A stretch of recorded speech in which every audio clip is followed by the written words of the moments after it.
Tonight on Huckabee, Oklahoma Governor Kevin Stitt, former New York Yankee Jason Grimsley, laugh out loud comedy from Fred Klett, singer and author Kechi Okwuchi.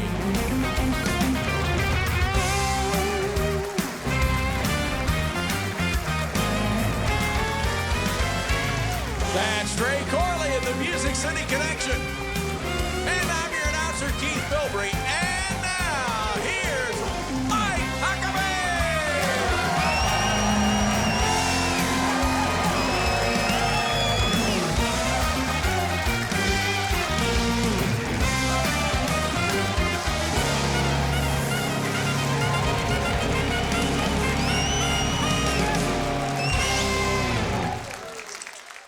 What a great audience we have here tonight. I'm always thrilled when we have people who come with some enthusiasm.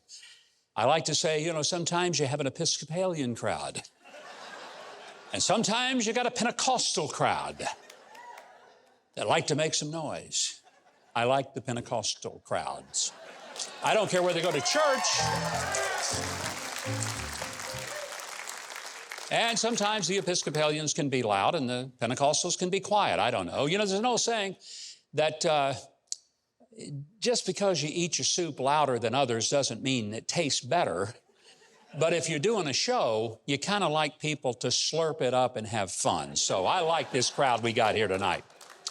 So let me ask you a question. Will there ever be an end to the deep state government goons indicting Donald Trump for something that for anyone else would not even be a crime, wouldn't even be a parking ticket?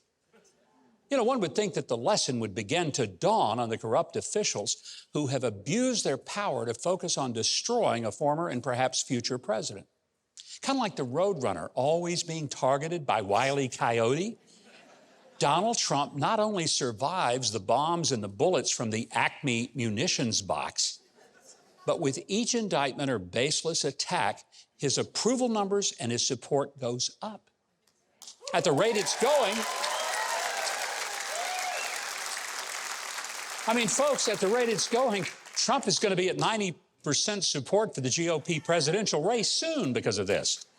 And it's not because, let's be fair, it's not because he stopped being offensive with some of his statements or tweets, but it's because the American people aren't stupid. And even all but the most partisan of political hacks can see that there truly is a disgusting double standard of justice in this country.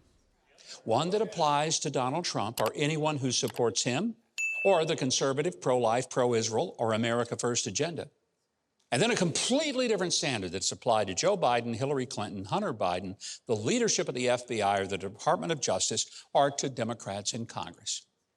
When the Democrats and deep staters scream that no one is above the law, most of us double over laughing because we know that is a lie. A lot of people are clearly above the law. All I got to do is hate Donald Trump. That's the golden ticket that gets you a free ride past the jailhouse and straight into the White House. Heck, you can even show up at the White House with a bag of cocaine, and not only will you not get arrested, but law enforcement won't even try to find you. How any decent-thinking American could be okay with this disastrous government is beyond me. Now look, the elites sneer at the working-class Americans who struggle to pay their rent, groceries, gas, and utilities. And they act with contempt toward those who go to church, sweat to make a living on the farm or in the factory, and who really don't want a thing from the government except just to be left alone, to live their lives, raise their families, and not be victims of random violent crime by people who get let out every time they get arrested. Will the political bosses of Washington ever be held accountable for their contempt of the law or their shredding of the constitutional standards of equal justice, due process, and presumption of innocence for all? Well, I'm not sure. But I do commend the Republican members of the House who are using what is a bare majority status to try and get answers from reluctant government power players who pretend that they can't remember a thing related to a once vice president and current president arrogantly proclaiming his honesty, while a long line of credible witnesses testify under oath that he's the big guy who has taken millions in foreign money through phony business deals concocted by his deadbeat, drug-addled son, who has less business acumen than a kid selling lemonade from a card table in front of his parents' house. But what we can't do is lose heart or hope. Rising up, speaking up, and voting are some ways we can fight against the moral meltdown of this nation. I mean, we got people running the country who are supposed to be the smartest people in the room, and they hold university degrees from the finest Ivy League schools. These guys don't even know the difference between a man and a woman. And they believe that taxpayers who couldn't afford to pay for college, they ought to pay off the student debts of their doctor or their lawyer who makes more money in a year than they'll make in a lifetime. Look, I still really do feel more at home with the people at the Waffle House than those at the Opera House. I really do. I'd rather eat barbecue with construction workers any day than nibble on caviar with the Harvard faculty. And never forget that there are a whole lot more of us than there are of those who truly do believe they're just better than us. And someday, it'll be time to deliver the news to them. It's time for you to go. You've done enough damage to our country. Be gone, the whole lot of you. And don't let the door hit you where the good Lord split you.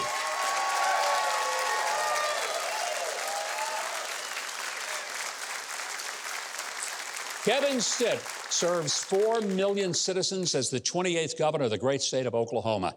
He is committed to making it a top 10 state, so whether you want to move your family there or your business or just take a nice vacation, Oklahoma is a place to live the American dream, and their governor is determined to make it even better. Please welcome to our show in Nashville for the first time, Governor Kevin Stitt.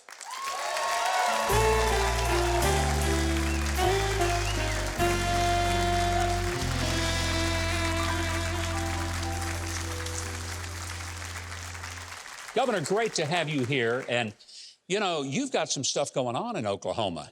Absolutely, man. It's great to be here with you guys. Well, we're excited to have you, and I want to get started by talking about some of the things that you are doing, one of which, and it's been controversial, but you have, along with the legislators, decided that when people go to a school library or a public library, they should know that there are certain materials that are not really appropriate for children.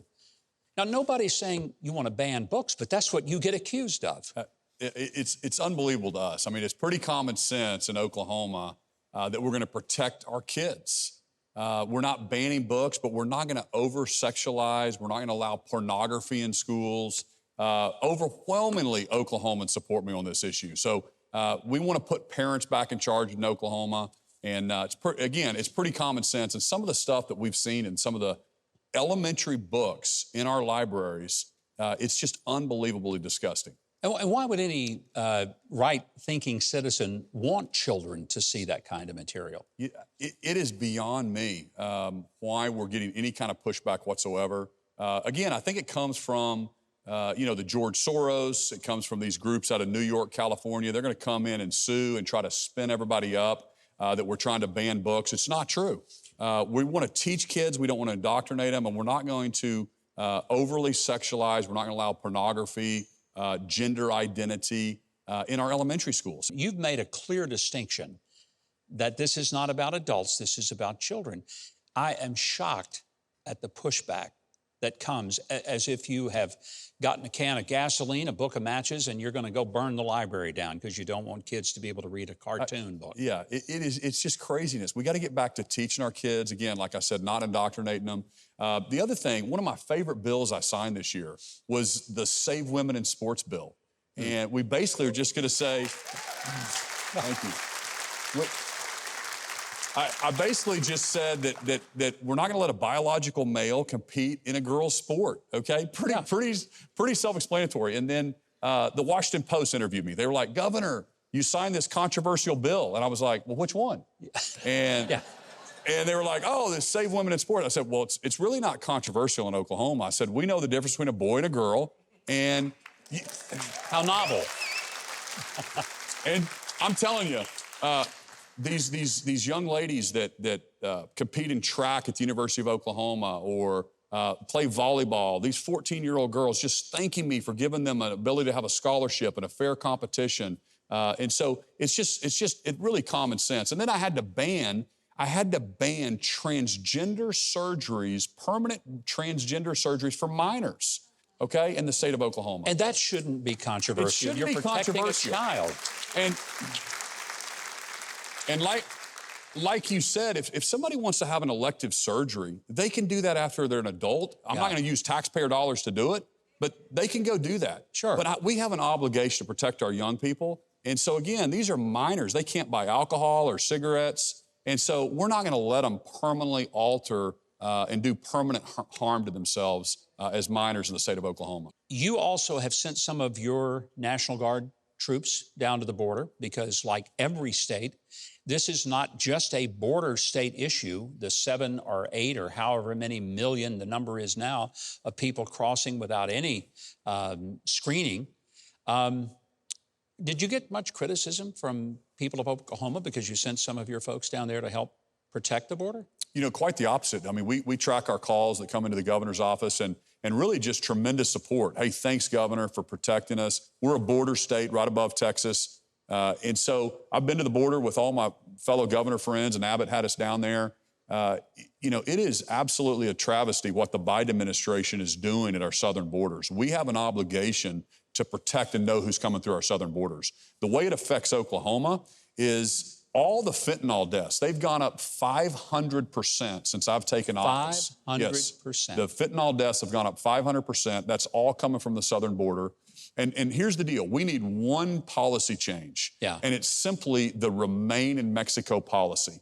That's the way Trump had it. Biden canceled that day one in office. That's created this mass migration, right? So now everybody knows that if you just touch the U.S. border, you get released, you get a piece of paper that says show back up in 2 years to your court date. Yeah. How many people do you think are showing back up in 2 years? Probably not a lot.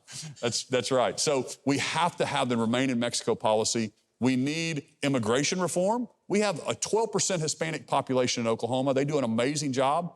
But everybody with a brain knows we need to know who's coming through our southern border and have a protected border. Absolutely. Well, we want you to stick around because we have a lot more to talk about with Governor Kevin Stitt of Oklahoma. So not only is he going to stick around, but you better stick around too. We'll be right back.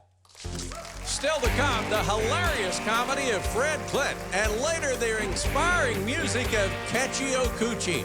Don't go away.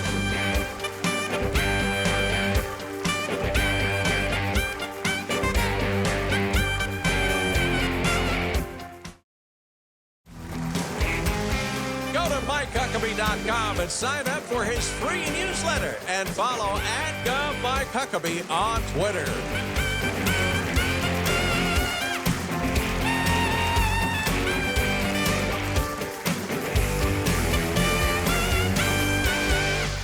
And welcome back, everybody. What a great group of folks we got in this audience, and they're enjoying someone I'm enjoying. That's Governor Kevin Stitt of Oklahoma, who is our guest tonight. Governor, one of the things that I find very significant in Oklahoma, you're working hard to make Oklahoma one of the top 10 states in the country, making it tourist-friendly, business-friendly. What are some of the specific things that you target to say Oklahoma is the place for you? I came from the business world when I became governor, and I'm trying to run the state of Oklahoma more like a business. We have 30,000 state employees, $22 billion budget, and I believe in lower taxes, smaller government, more efficient government. You'd never fit in Washington. There's no way. You better stay in Oklahoma, brother. But we have the largest savings account we've ever had in state history right now. We cut taxes in Oklahoma. And then also the way we led through COVID, people saw that. I was one of the few governors in the country that refused to do a mask mandate statewide, kept our state open. And it's interesting, states that had a more open policy had equal, if not better, results in terms of health outcomes. So we learned through all of this. And I recognized in the early days, we just didn't know. But then quite frankly, I think we got lied to. Guys like Fauci kept saying, wear 2 or 3 masks. I said, dude, I can't hardly breathe with 1. You put 3 on me. And you know, I'm going to suffocate. Only my wife wants me to wear that many masks. And she's upping the life insurance on me for it. But I mean, I think we look back and we're thinking maybe it was states like Oklahoma and others that had it right from the beginning. Yeah, I think so. I mean, here's what I believe. You know, you don't put your Constitution in the attic just because somebody in Washington, D.C. named Fauci tells you to, right? We're gonna make sure that we believe in personal responsibility, freedoms. Let's be transparent with the data. Let's give everybody all the information, but we're not gonna dictate and we're not gonna close businesses and say this is an essential business, this is not. Yeah. The only non-essential business is the one that you don't invest in or you don't get your paycheck from. And so people were just kind of losing their minds during that time period. We had some state governors closing churches down in some of the blue states. I mean, crazy. Where is our protections under the Constitution? And so again, it was really baffling to me how we just kind of gave over our freedoms in some states. It was unbelievable. You're doing something that I find very intriguing, and I want to ask you about it. It's the Modern Justice Task Force that you're working on to not incarcerate everyone that is committed a crime, but actually in doing so, you're working to get people integrated back into the society, but keeping the violent offenders away. Now, explain how you're approaching this and what results you're seeing. When I took office, I realized we were 50th, last place in the country in incarceration rates. So I was like, well, there's something wrong with our people or more our policies. So I started digging into our policies. Today, we have 5,000 fewer people incarcerated than when I took office. I've closed 4 prisons. I've saved the taxpayers hundreds of millions of dollars. Now we're #1 in the country in lowest recidivism rate. That means people going back into prison. That's an extraordinary number. Unbelievable. And basically, what we said is, listen, let's lock up people that we're really afraid of, not just who we're mad at. So if they had a fine or some kind of parole issue where they weren't able to meet with their parole officer, there were a lot of things were kind of weird from a business perspective that didn't make sense. So public safety is #1 for me. We all have to have safe communities, and we back the blue in Oklahoma. I've given our law enforcement. Thank you. When you're fiscally conservative, you can invest in certain things. I gave our law enforcement a 30% pay increase this past year. Good for you. So we back the blue in Oklahoma. But making sure that task force brings everybody to the table, our prosecutors and the Department of Corrections and then the second chance folks, and we kind of get together and we started saying A through D, what is a violent, nonviolent crime? What should they be punished for? What is the time? Because we saw some counties give somebody 30 years and some counties give somebody a year. Yeah. And I was like, that's too wide of a gap. We've got to kind of narrow that and actually punish the folks that we need to and make it more fair across the system. Governor, I commend you for it, and you're doing the kind of job we hope all 50 governors will do. I've got my eyes on one particular governor over in your neighboring state, Arkansas, and I'm keeping up with her, and she better do well, but I think she is. But so are you, and we're excited to have you here. I hope you'll keep up with Governor Stitt on social media, and we've got the links for you to do just that. If you'll go to Huckabee.tv, we will connect you. Right now, our band, Trey Corley and the Music City Connection, are going to play a tribute to the late, great Tony Bennett, who passed away this week at the age of 96. I had the privilege of meeting him in Hot Springs, Arkansas, when he opened the Hot Springs Convention Center, 10,000-seat arena. And the reason he was there and opened it is because the first time he ever sang the song, his signature song, I Left My Heart in San Francisco, was in Hot Springs, Arkansas. Little music trivia for you. Well, the band's going to play some Tony Bennett music, and Keith Bilbrey is going to tell you what we got coming up next. Well, up next, get ready to laugh with comedian Fred Klett. Then the Federalist founder, Sean Davis, talks Biden corruption. It's all ahead on Huckabee.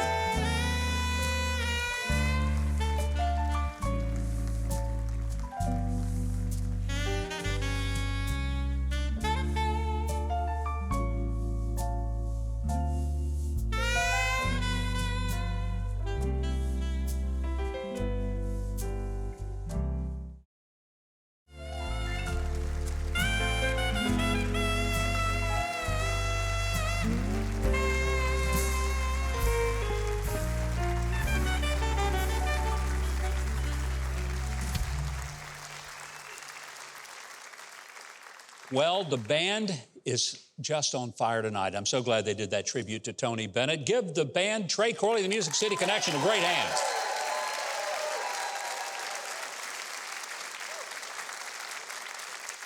Fred Klett's family-friendly comedy has made him very popular on top cruise ships worldwide, but he's appeared on many major networks, and he's worked with high-profile names from Jay Leno to Jerry Seinfeld. His dry bar comedy special called 1 of 10 has over 65 million views. And tonight, we got him. Would you please give a big hand to Fred Klett?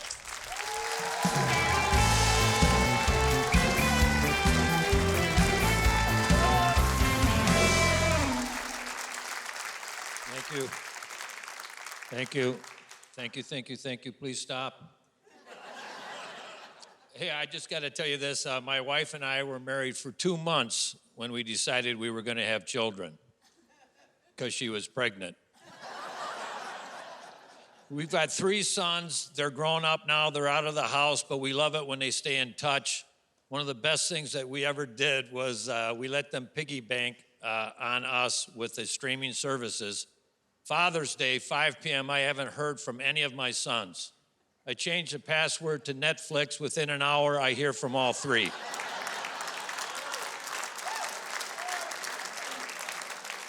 I've been married for 41 years. I'm very happy. I asked my wife if I was happy. She told me I am.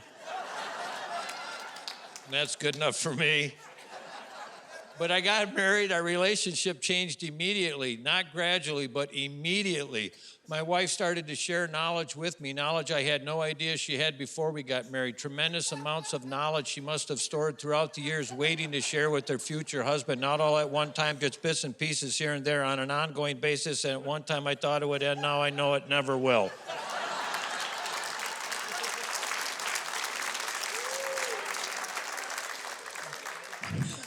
But the thing that amazes me is I never know what's going to trigger her desire to share additional knowledge.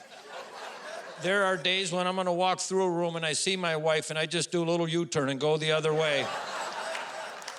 I never know what's going to trigger her desire to share additional knowledge. One day I just opened our back door. That's all I did, simply opened the back door. Listen to me. Opened the back door, perhaps slightly too long. I don't know what the exact time parameter is. I only know I must have went over because my wife whirled and yelled, "Shut the door, you just let 800 mosquitoes into the house." Now, I had no idea that mosquitoes fly in swarms of 800. You would think that many in a swarm, you'd see something come through the door. I saw nothing, but my wife, with her keen eyesight and wealth of knowledge, knew that 800 got into our house. God bless her, we could have been bitten to death that night. Wait. Don't applaud anymore. I don't have enough time. I guess what I'm trying to say is that marriage can be good because you learn things that you never knew when you were single. Marriage can be good because you learn things that you never knew when you were single. And you know what? You see examples of that all the time. I'm in a cafeteria behind an elderly couple. Husband reaching for whole milk. Reaching for whole milk. Listen carefully. Reaching for whole milk. Mid-reach, his wife states, "You do not drink whole milk."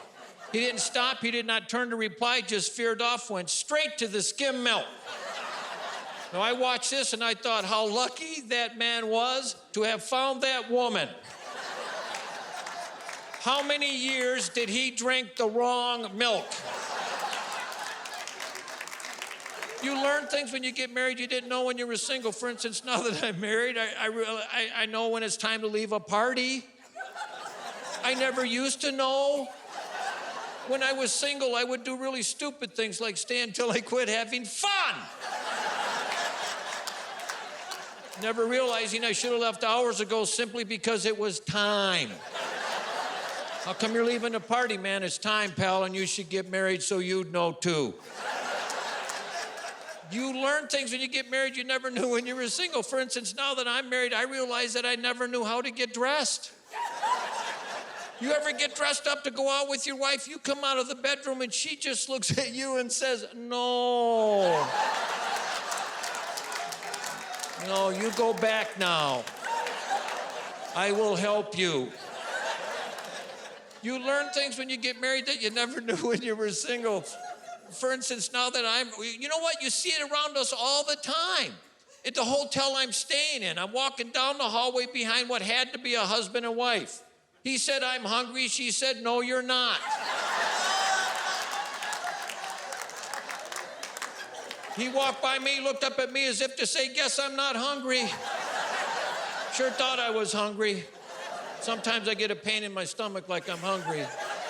Good thing I married her. I could be eating right now and I'm not even hungry. Well, I hope I die first. You learn things when you get married that you never knew when you were single. This is one of my favorites. This is one of the more recent ones in my own marriage. I told my wife, Nancy, that I wanted some new shirts to perform in. This is one of the shirts that she got me. I just looked at Nancy and I said, Nancy, I don't want to wear a pink shirt. She said, it's not pink, it's hibiscus. And I went, oh. I think I must have missed school the day they covered that color. I don't ever remember asking another kid, hey, pass me that hibiscus crayon. But this is where I know all of you are with me on this. After a show, I had a couple come up to me. The wife wanted her picture with me in my hibiscus shirt. She started to take her shawl off. As a joke, I said, why don't I wear your shawl? Her husband immediately said, no, the shawl is salmon. That would clash with the hibiscus. Hey, thanks a whole lot, everybody. Thank you. Thanks. That was great, Fred. Oh, my gosh. Every married person in this room can identify with what you have just said. Don't you love Fred Klett? Wasn't he great? If you want to see more of Fred Klett online and get information on his upcoming fundraiser for Less Than the Least Ministries in Texas, if you go to Huckabee.tv, we will show you exactly how to connect. Right now, our announcer, Keith Bilbrey, who is himself one in a million, is going to tell you what we have coming up. After the break, Sean Davis talks white powder in the West Wing. Then later, former Yankee pitcher Jason Grimsley is here on Huckabee.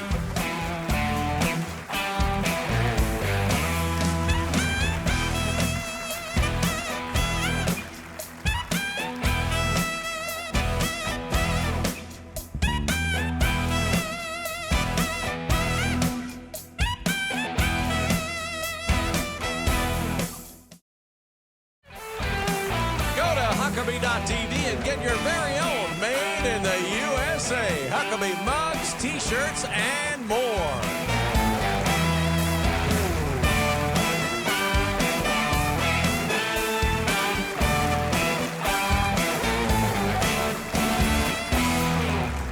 And welcome back. Sean Davis is the CEO and the co-founder of the Federalist. It's one of the most prestigious and reliable news sources in the nation right now.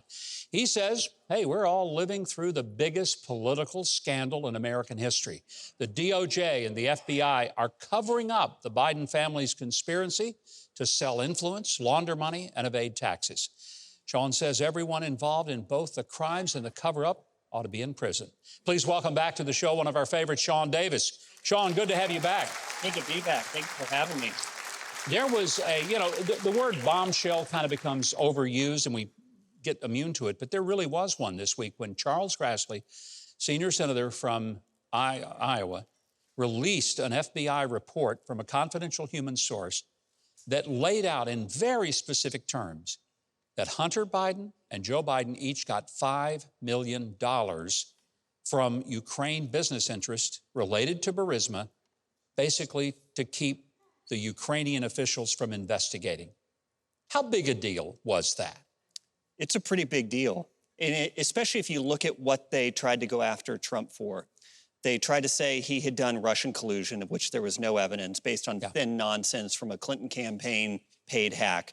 They impeached him for having made a phone call where he asked about corruption in Ukraine. And here we have from the FBI evidence in black and white in a document that they had during the election in 2020 from a top source that the Bidens were coercing this businessman into giving them bribes so that they wouldn't allow prosecutors to take down this company. That's an impeachment level, far beyond Watergate level scandal, and our media have just ignored it entirely. How can they do that? How can they just sort of pretend it didn't happen? I guess the power they have allows them to do it. I have a friend who says the job of the corporate media is to cover stories with a pillow until they stop moving. Boy, that's what they're doing here. Great analogy of what we're seeing. There's clearly some corruption within the DOJ and the FBI. And I'm just stunned that we've seen these whistleblowers come out this week, very credible from the IRS. Why don't we see more? It's a great question, and I'm glad you hit on the DOJ angle, because of course it's bad when you have your president and his son collecting bribes in exchange for official acts. It's worse when you have the nation's premier law enforcement agency, the Department of Justice, turning into basically a Stasi, a protection racket for one party, because it's bigger than just Biden and his family. It's about the rule of law, and they're destroying it. And I think the reason we don't see more whistleblowers is because so much of that agency doesn't actually care about the rule of law. They don't care about equal protection. They care about protecting the Democrat Party. What happens to a republic like ours if we don't have equal justice? What happens? We become tyranny. We become an oligarchy. You can't have a republic without rule of law. Rule of law is the foundation. It's the basis of all free society. And as soon as you throw that out, you end up with a narco-tyranny, with tyranny. You don't end up anyplace good. And it's why our legislators and our Congress have to actually crack down on this. They can't just do sternly worded letters anymore. They actually have to do something. What pressures do you feel sometimes that you're going to get maybe shut down by the platforms of Twitter, maybe not now under Musk, but before, our Facebook, our YouTube, because they don't want you to be able to tell these things? No, in fact, the most terrifying thing to a tyrant is somebody being able to say the truth unfettered. And so we're constantly dealing with Google trying to shut us down, Facebook trying to shut us down. That's a concern, but we get up every day and all we care about is finding out the facts and reporting them.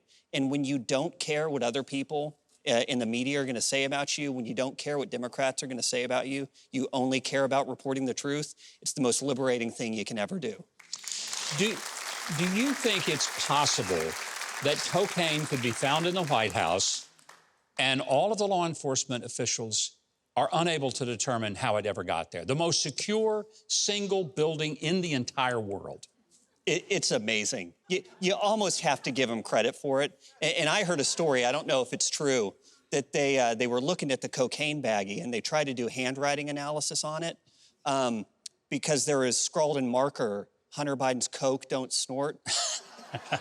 But unfortunately, the analysis came back inconclusive. So what are you going to do? Well, I don't know, but I'll tell you, we better rescue this country from the oblivion to which we're headed. And the voice of the Federalist is a very important part. Please continue to give us a good resource to turn to, and you certainly have done so. Now, I know you're going to want to connect with Sean and also be a subscriber to the Federalist. Join them on social media, follow their stories, because they have some of the best reporters and analysts in the entire country. We've got all the links for doing just that at our website, Huckabee.tv. And we also have Keith Bilbrey standing by in his little spot over here. He's going to tell you what we have coming up next. Well, up next, author and former New York Yankee shares his redemption story. And later, an inspirational performance from Kechi Okwuchi. You're watching Huckabee.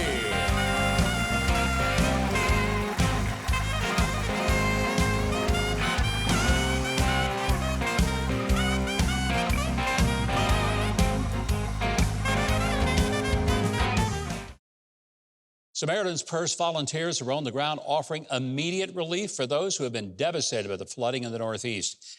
Their dedication couldn't be possible without your continued prayers and your generous giving. If you're looking for a place where you can truly make a difference, I hope you'll pray for the volunteers at Samaritan's Purse and the victims who've been affected by this horrible disaster. And then please consider giving to Samaritan's Purse. That's the only way they can continue the important work they do. You can do that by visiting the Samaritan's Purse website or by giving them a call right now. Thanks, and God bless you for being a partner with them. Well, our next guest spent 15 years as a major league relief pitcher, playing for 7 teams, including 2 World Series championships for the New York Yankees. Fame and money brought some wild times, drugs, and nearly the loss of his life and marriage. But God had other plans, as he reveals in his new book, and it is a page-turner, Cross Stitch, One Man's Journey from Ruin to Redemption. Give a great big welcome to Jason Grimsley.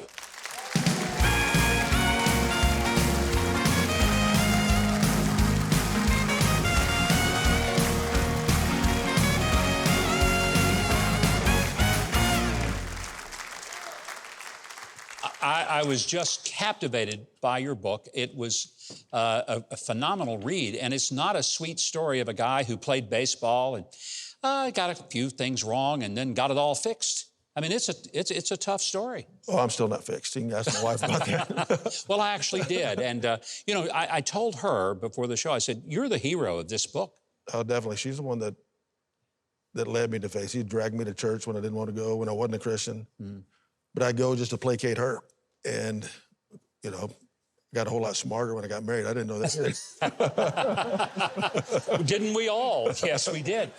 There were a couple of things I want to mention. One was when you were a major league player and all of the controversy was going around about drugs in the league and people using performance-enhancing drugs.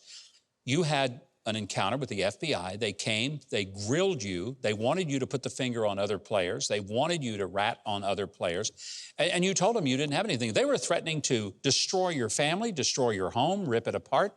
Now we're reading about stuff happening into political figures. So some of this has been going on a long time. I mean, your experience was shocking. You're a baseball player. You weren't even trying to change the world, just throw pitches. Yeah, I was just a means to try to actually get to people that they actually wanted. You know, they wanted me to wear a wire and talk to my teammates and talk to other players on different teams, and I wasn't going to do that. And they were really targeting people like Barry Bonds and some of the marquee players that were prominently known, and essentially saying, if you cooperate and you finger these guys, we'll go easy on you, we'll really hit them hard. I know you didn't do that, in part because you didn't feel like that you could, and secondly, you didn't know you had seen anything that you could personally attest to. Well, even if I had seen something, I wasn't going to do it anyway.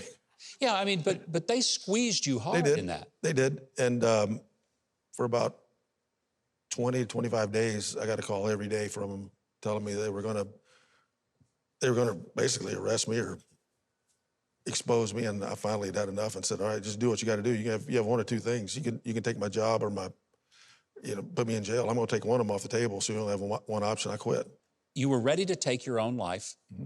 You tried to squeeze the trigger, and somehow it didn't fire. I'd been to 3 different rehabs, a psych ward, and I was tired of disappointing everybody. And I honestly thought and believed at that time, which was the biggest lie evil has ever told, that my family would be better off, everybody would be better off without me around. And that had about an ounce of cocaine and I don't know how many bottles of vodka and beer, what else. That didn't work over 3 days, so I figured I'd just do it the right way. And funny thing is, when I did pull the trigger and the gun didn't go off, all I thought about was I can't even do this right. God must have been saying to you, I don't know if you could hear it at the time, you know, Jason, I may not be finished with you quite yet. Did that occur to you then? Not like it did. 1999, I became a Christian. And the worst thing in the world that could have happened was we won the World Series. Most of us would think that's pretty cool. Yeah, that big ring on your right hand over there. Yeah, that was a great experience for me and my family. Yeah. But it focused on me again. And then I thought about, oh, look how great I am. Look what I did. And then it just slowly but surely eroded away. And when I fell away, I wasn't only embarrassed, but I was ashamed the fact that I could even be called a Christian. And then I really ran from it. And I honestly thought that I was beyond redemption and couldn't stand to look at myself in the mirror. Hated what I saw. And then figured that would be the way to fix it. You know, it's a very honest book. It's not one that is filled with platitudes and sweet little moments, but it's a very raw story of a guy who struggled, but through whom God has worked an incredible miracle, using your wife, Dana, for a big part of that. And I hope people will read the story, because a lot of people have given up on themselves. Maybe they've given up on a family member.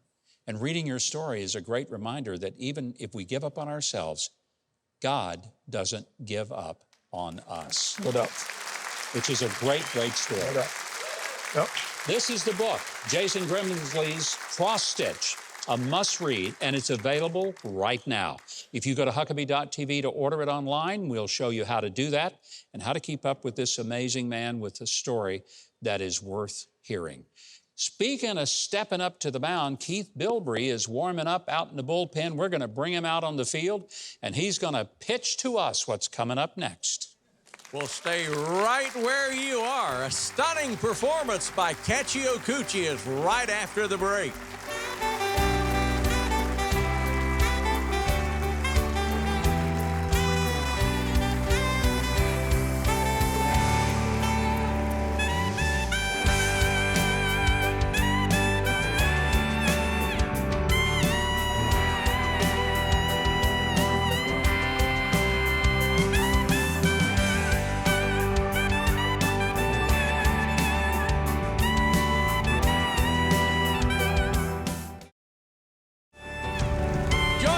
Next week and meet the newest convert to the GOP, Georgia House Representative Misha Maynor. Tells us why she left the Democrat Party. Plus, country soul singer T. Graham Brown sings his classic hit, Darlene.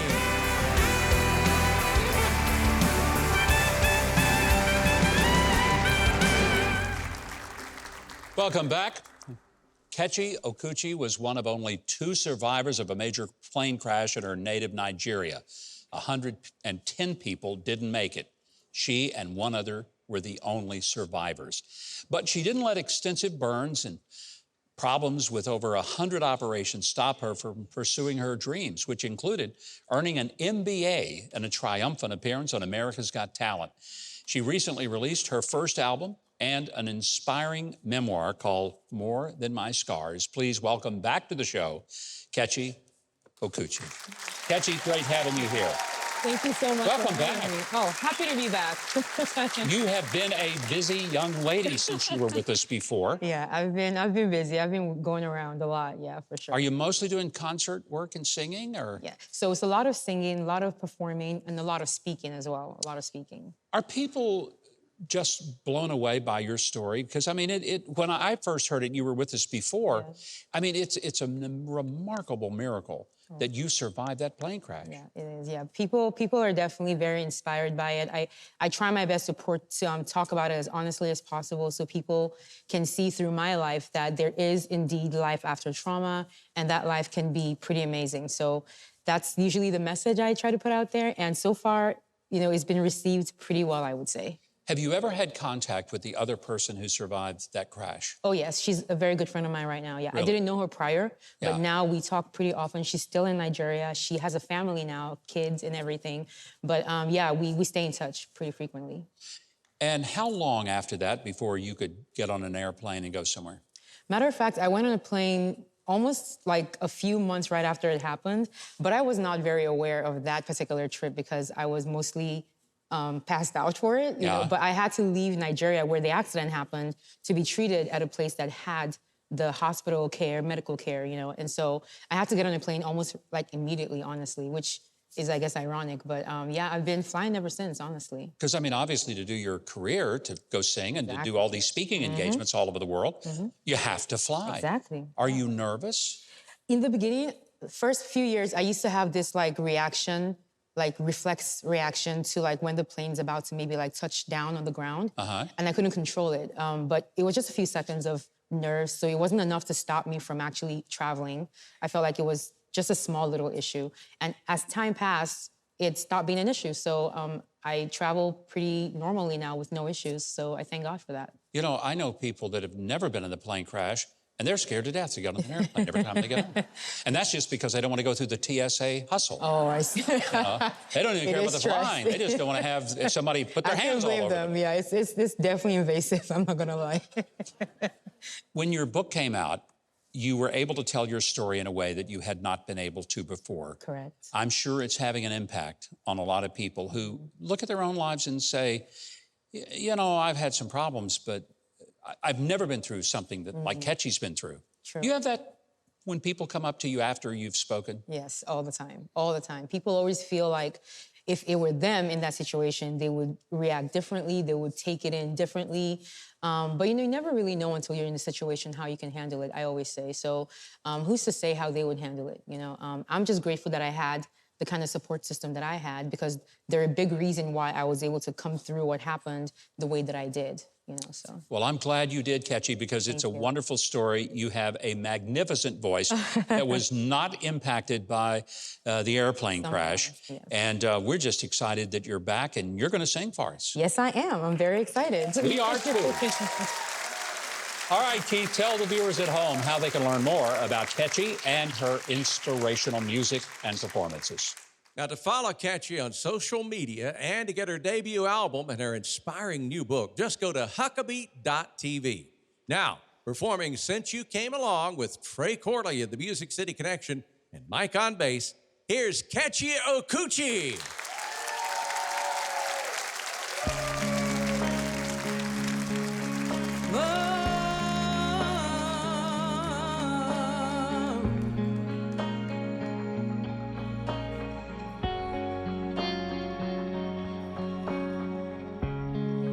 So many rainy days pouring through my head.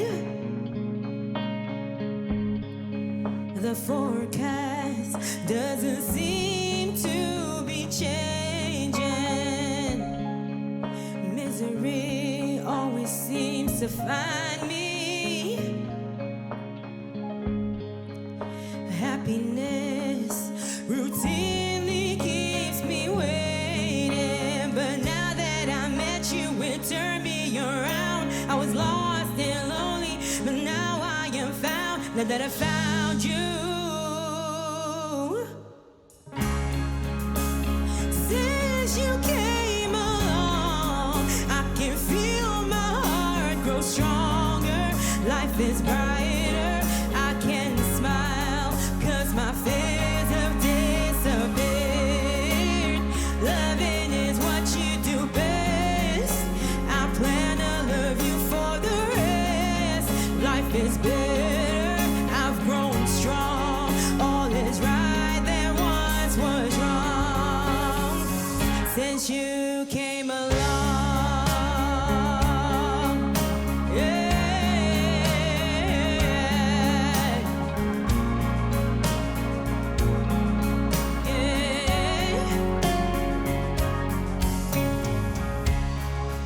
Looking in the past, we all have regrets, but with you, I can clearly see the future, and it's all about you and me, where we live happily ever after. 'Cause now that I met you, it turned me around. I was lost and lonely, but now I am found. Now that I found you, since you came along, I can feel my heart grow stronger. Life is brighter, I can smile, 'cause my fears have disappeared. Loving is what you do best. I plan to love you for the rest.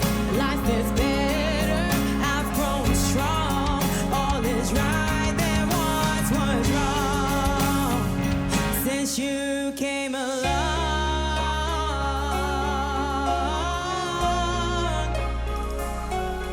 came along.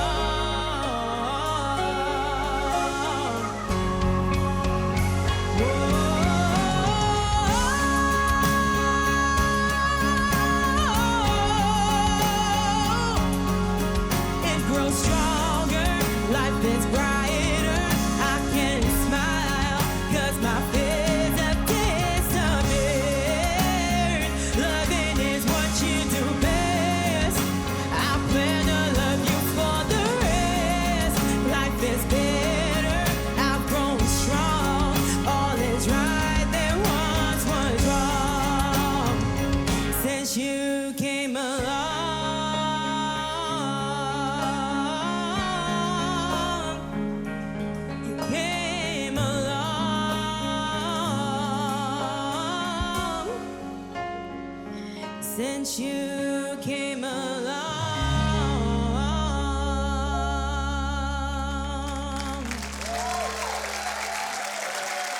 Thank you so much.